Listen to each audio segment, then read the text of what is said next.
Daily Tech News Show is made possible by you listening right now. Thanks to all of you, including Erwin Stur, Ken Hayes, Philip Shane, and David Tiemann.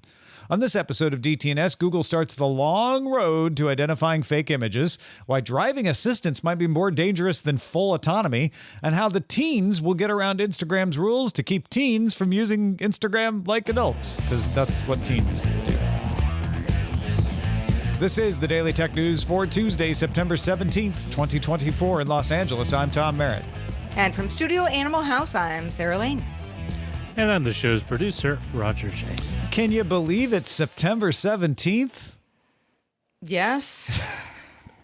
I feel like we do this all year long where you're like, I can't believe it's already whatever day it is today. So no, actually, yesterday on Apple Vision Show, Eileen said, "Can you believe we're already through halfway through September?" And I was like, "What?" And I kind of, that was the 16th as we recorded, and I was like, "You did it to me again." When you track back, we live in a perpetual state of being surprised that it's whatever day it is. No, it's true. I made a joke several months ago, like, you guys, it's almost Christmas. And now it's almost Christmas. Now it really is almost Christmas because the Christmas decorations are about to push the Halloween decorations off the shelf, and it's not even October. Not even Thanksgiving yet. Those poor Thanksgiving decorations, they need a place too. Not everybody has Thanksgiving. That's true. Yeah. Halloween as well.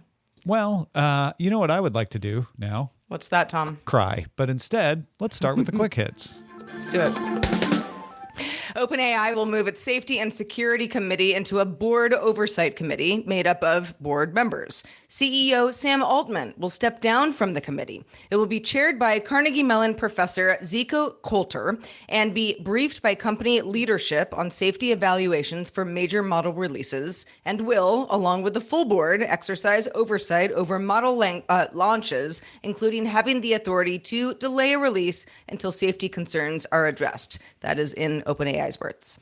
That's going to make some people bored. Monday, Intel CEO Pat Gelsinger announced that Intel Foundry will become an independent subsidiary of Intel with its own board and separate earnings reports. It'll still be owned by Intel, though it would make it easier for them to divest it if they wanted. But it will also give them independence in how to run the foundry.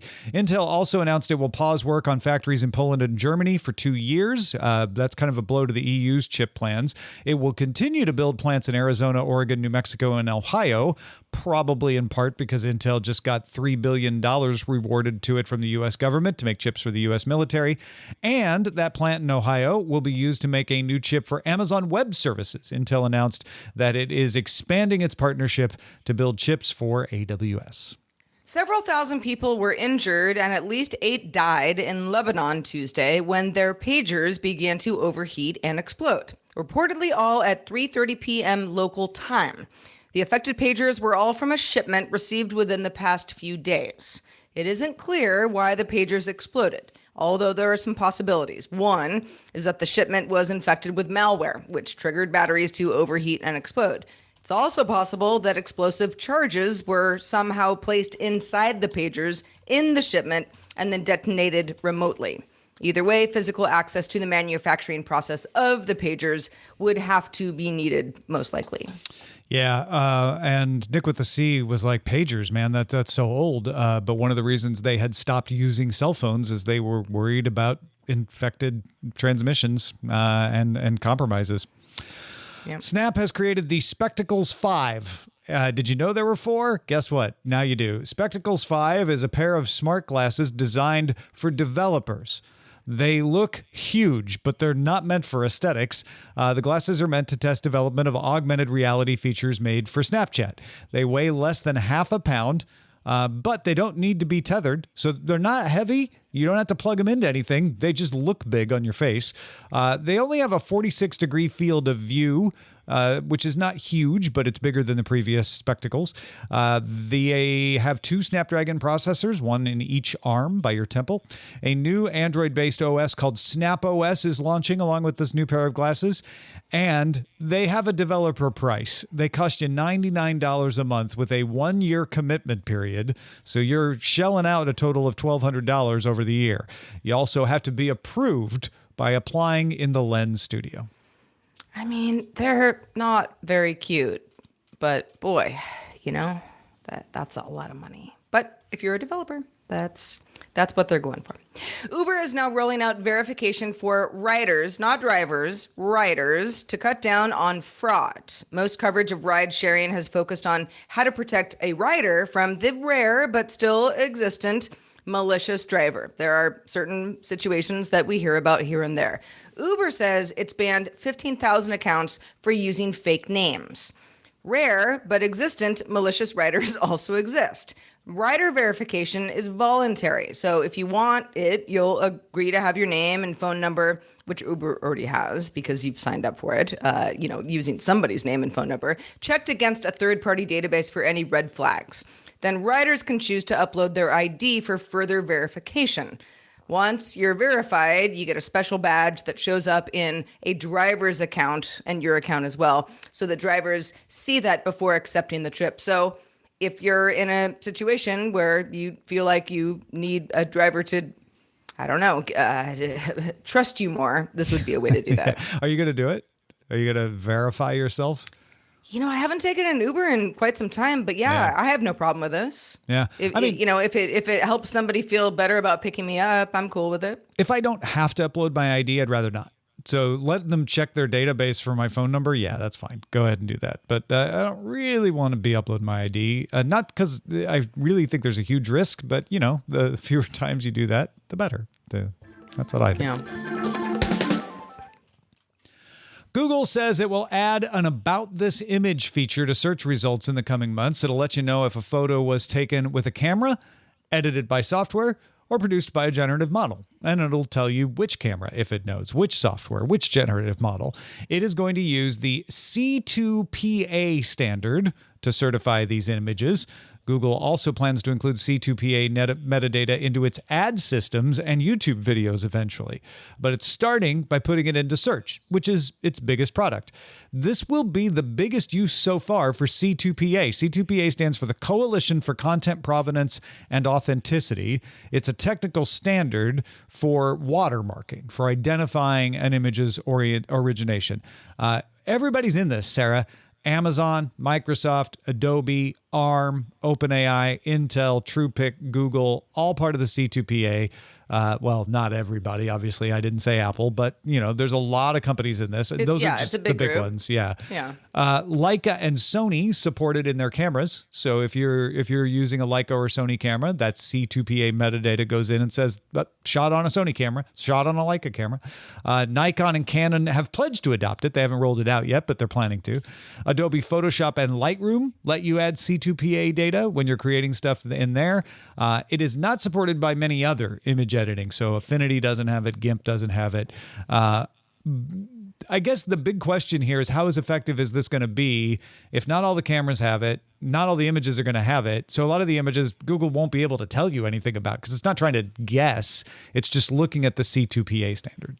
Yeah, so that's my question, right? Is because I was on Sunday night, I was watching the Emmys and there were, certain actors that I just wasn't familiar with, right? So to do a Google search, look through some images kind of thing. Okay, so if I'm doing something like that, that's fairly innocuous, do I get a little label of, this was AI generated, this person doesn't really look like this kind of thing. Right. Or just, I don't know, just metadata in general. Can Google not do this without, Leica and Leica and Sony? Do they have to be the camera that took the photo in order for us to get this information? Because if so, this is a good first step, but a pretty small first step. This step is not going to solve the problem that the C2PA was set up to hopefully someday try to solve. But this step is essential to eventually solving the problem.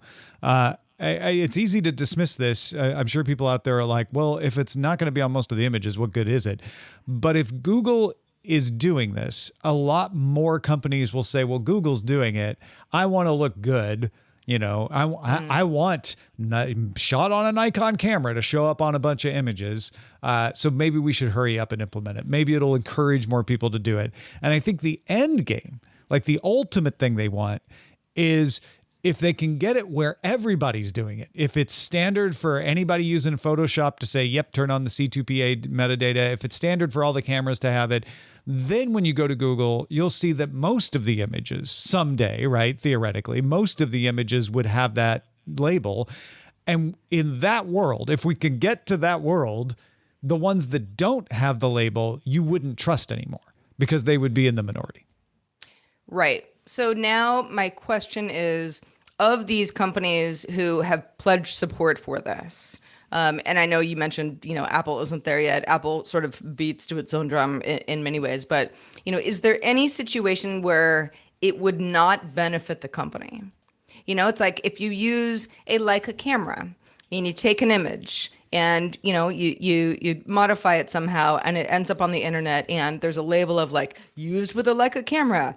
And also, run through Mid-Journey kind of thing. It's like, does that hurt Leica in any way? Does that hurt any of these companies in any way? The only downside I can really think of is the cost of implementing it, right? The sort of like, well, we have to have a developer not only make this, but then we have to have people maintain it and make sure, it's not causing problems in the code and that it's properly implementing the standard. And as the standard changes, we keep up, it's and that kind of thing. Somebody gaming the system in some way. Yeah, right. Now it gets weird. Mm-hmm. And just even if nobody's gaming the system, standards evolve, right? And you have to keep up with them. And that costs time, which costs money.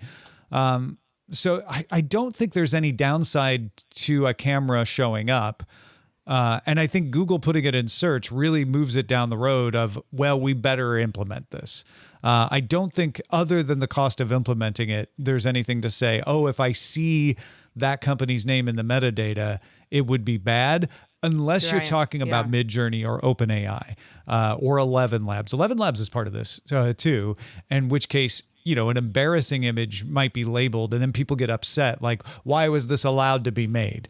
But honestly, I don't think C2PA is going to be the biggest source of those kinds of stories. So I doubt that's a huge disadvantage, to be honest. It seems to me that in our, burgeoning age of, is this real? Even though images have maybe been real or not real for quite some time, decades even, it behooves a company to be like, yeah, we're trying to help everybody be a little bit smarter about how things are made. Here's where it came from. Metadata has been helpful to photographers for, again, decades. Yeah. This is something that can just be a little bit more front facing for people to know a little more, as it were. As it were. Yeah. Good turn of phrase there. Nick with a C says it might provide a false sense of security that is bypassable. In other words, because you don't have to add it, then maybe people will think, well, images are safe now because there's this thing. I don't think that's really the problem yet. There could be a stage in adoption where that becomes a problem, but really, the problem is that companies will be looking at each other going, well, I don't want to implement it until you implement it, because they don't want to spend the money on it unless they have to. And Google doing this is one of those like, well, one of the biggest companies is doing it, so maybe we ought to. Right. The Insurance Institute for Highway Safety conducted months-long studies with 14 Tesla Autopilot and 29 Volvo Pilot Assist drivers. Results showed that drivers using these systems were more likely to engage in distractions, such as checking their phones or maybe eating and not looking at the road. They adapted quickly to safety measures like briefly touching the steering wheel without fully focusing on the road itself. In particular, Volvo drivers were called out, found to be distracted roughly 30% of the time while driving with Pilot Assist active. IIHS says in the report that better safeguards are needed to ensure attentive driving. And Tom, this one stuck out to me because I have a Volvo. Oh, yeah, you have this, don't you? I have a Volvo and I also have Pilot Assist. I actually have Pilot Assist comes standard on certain Volvo models that are newer than my car. But when I got my car, it was part of the advanced technology package, I think it was called. So I have this and I've used it. And how many sandwiches have you eeten while driving? 0. The 405. Well, I mean, I have eaten in my car. Let's be honest. I'm not going to lie about that. But not while using pilot assist. No, there's no way. So the thing with pilot assist is, and this is it works a little bit different than Tesla's autopilot, where you really can't just sort of like watch a movie and zone out a bit. But pilot assist is, it will keep you in your lane. It'll turn, it'll brake.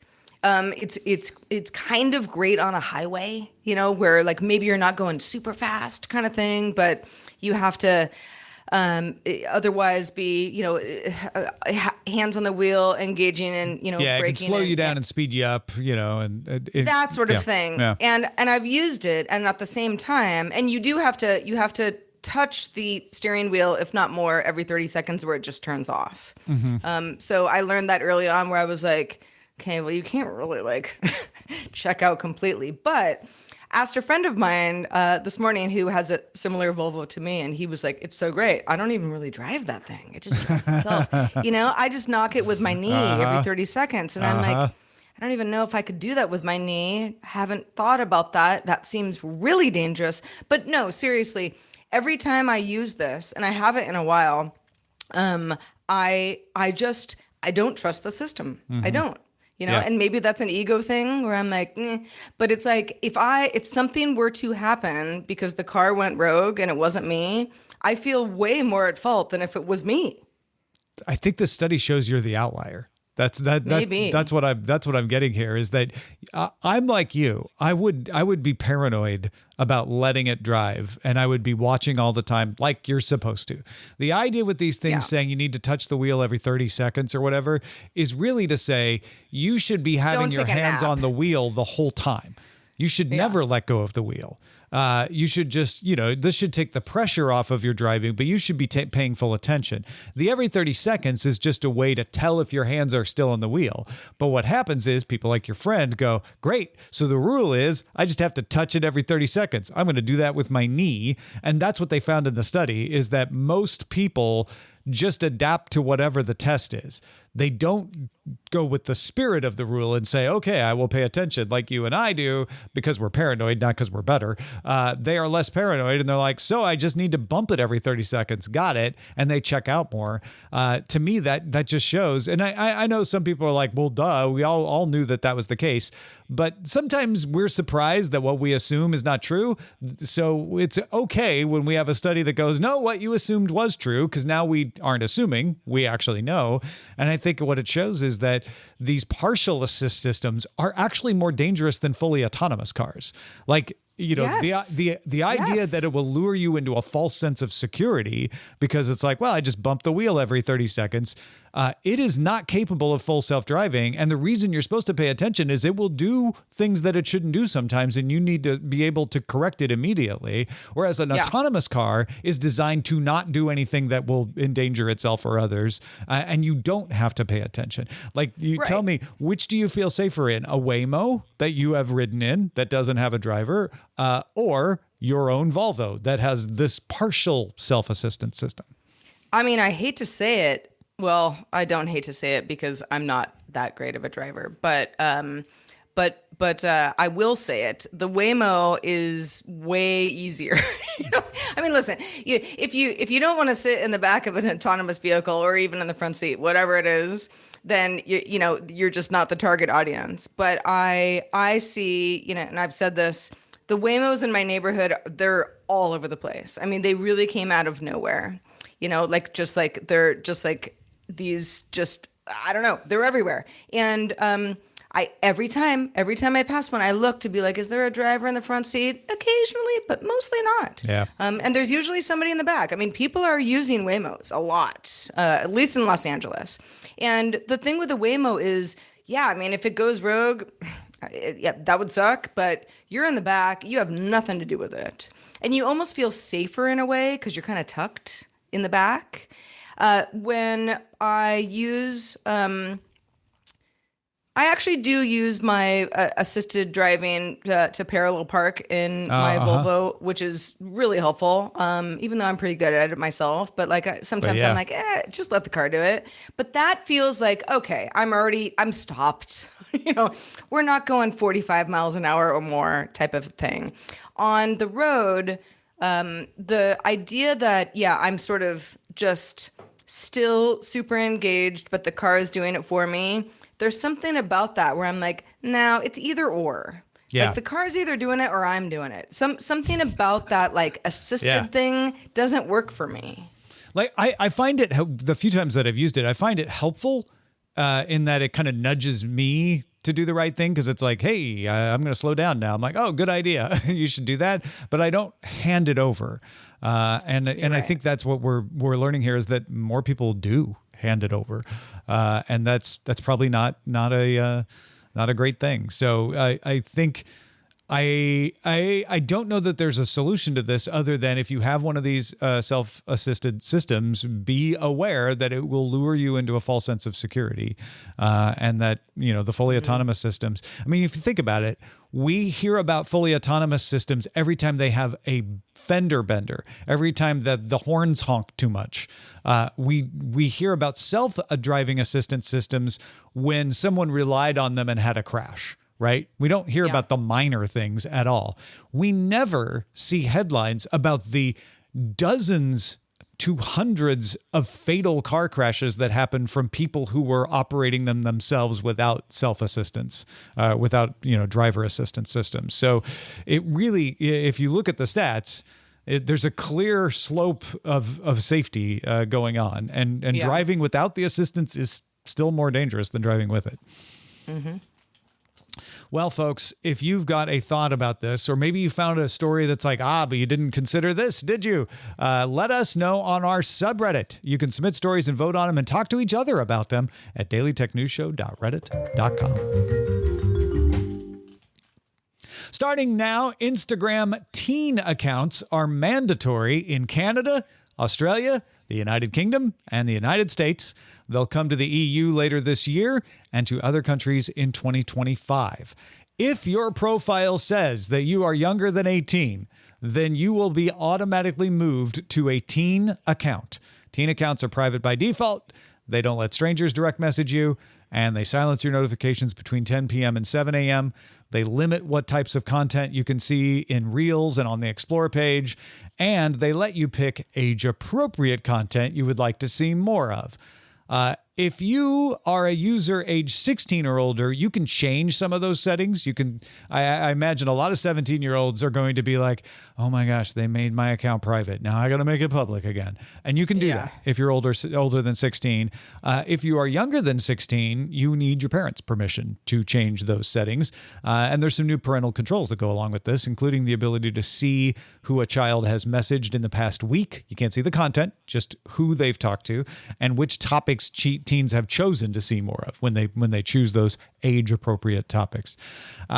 So, Sarah, not that either one of us have ever done this, but what if you lie about your age on the internet? Because on the internet, no one knows you're a dog.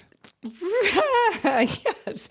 As somebody who would never get a fake ID back in the day, I would never do something like that. I can't imagine, but let's just put myself in modern times. If I was a teen today, there are pretty easy ways to just have an adult account. Not adult content, but an account that you signed up I'm and 18 said, or older. I'm 28, even though you're 14. Right. Yeah. You can circumvent this stuff really easily, and teenagers know that. Some teenagers probably, are into this. Maybe this feels like a safer community and environment. It's not like every teen is trying to, beat the system type thing. Yeah, but we're not concerned with the ones who aren't.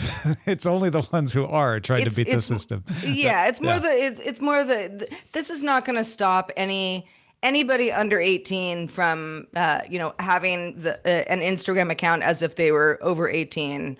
I think there are a lot of reasons that Meta probably feels under pressure more than ever to offer something like this. I don't think it's a bad thing. So here's a couple of things that Instagram is doing to combat the changing of age. And they're not trying to make you be honest about your own age, just whether you're over 18 or not.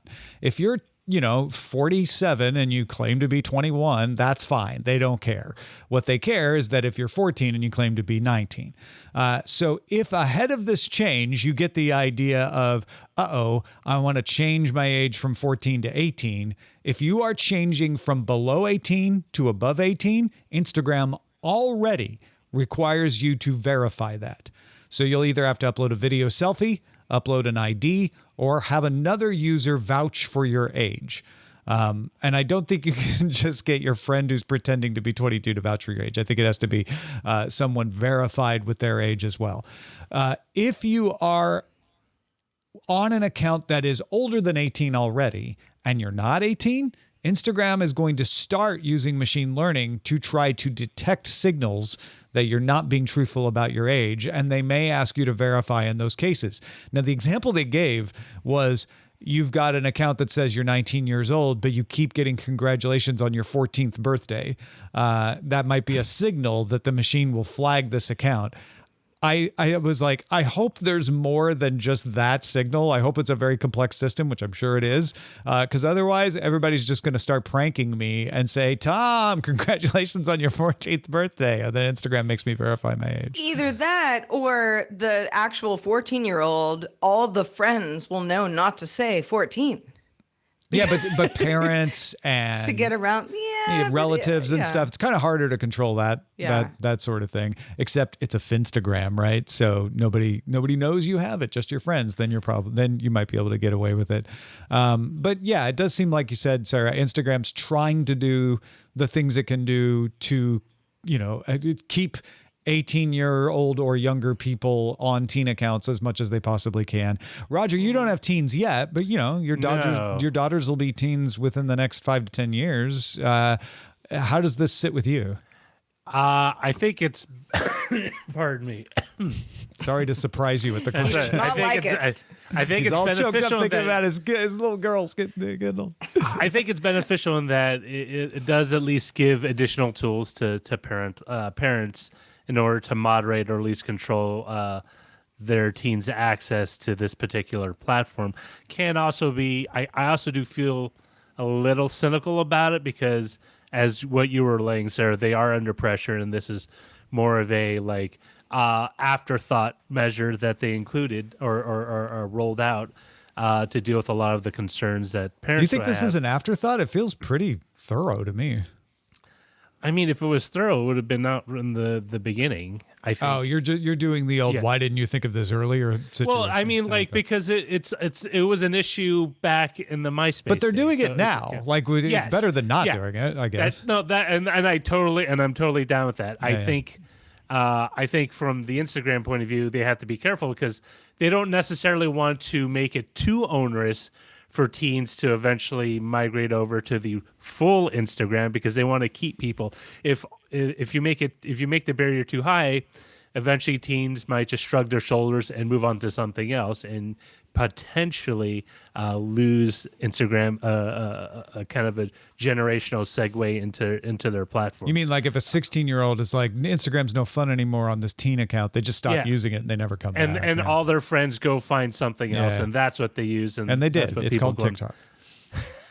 No, I mean, it's funny. We joke about it, but it very much joking. Is the case. Yeah, that's a true thing. That's very true. And, it is very much kind of like a breakfast cereal. You want to make it sweet and sugary enough for the kids to continually eat it, but not so bad that everyone says it's not breakfast food, it's just candy in a box. Yeah.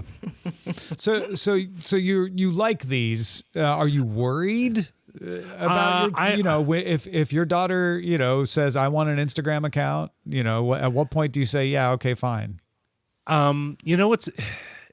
I would agree to it on this level of what they've rolled out and with all the parental controls, but I have a feeling when she's at that age, there will be something else. Yeah, that true. They will be. Yeah, by the time. Yeah. I'm amazed that I never thought Roblox would be the platform that it is for my daughter and her friends to communicate that, because that's what they use. They communicate over Roblox and they share stories and images and video of each other. Well, thank you, Roger. And if anybody else has thoughts about this, email us feedback@dailytechnewsshow.com. Speaking of, let's check out the mailbag. Let's do it. James the Trucker wrote in about Chris Ashley's hotspot woes that he talked about on the show yesterday. James says, I'm an over-the-road trucker and a PC gamer, and I use a T-Mobile Home 5G hotspot. Of course, the corporate line is that those aren't made for my use case, but it works fine. And the soft cap at 5 gigs is something I rarely, if ever, notice. 50 gigs. Not 5. What did I say? You said 5. Oh, 50 gigs. Yes. 5 gigs, you'd probably notice that. I've tried to get one of Verizon's units, says James, because they claim there isn't even a soft cap, but I haven't been able to find a valid service address yet. I've tried many addresses of family and friends. Until I get a Verizon unit for comparison, the T-Mobile has been great compared to hotspots from my Pixel phones and using paid Wi-Fi from the truck stops that I frequent. Yeah, one of our patrons, Turtley Control, had a similar suggestion from the RV owner perspective, kind of the same idea. And then Stealth Dave suggested a travel router. So I forwarded all of this to Chris. Hopefully one of these helps him out. Awesome. Patrons, stick around for the extended show, Good Day Internet. There's going to be a Sims movie. Forget whether you want it or not. It's happening. So what do we think it's going to be like? This woe is Fuenisha. Stick around. You can catch our show live Monday through Friday, 4 p.m. Eastern, 2000 UTC. We do it all weekday, guys. Find out more at dailytechnewsshow.com/live. And we're back tomorrow with Scott Johnson joining us. He probably thinks something about the Sims movie, too. Talk to you then. The DTNS family of podcasts, helping each other understand. Diamond Club hopes you have enjoyed this program.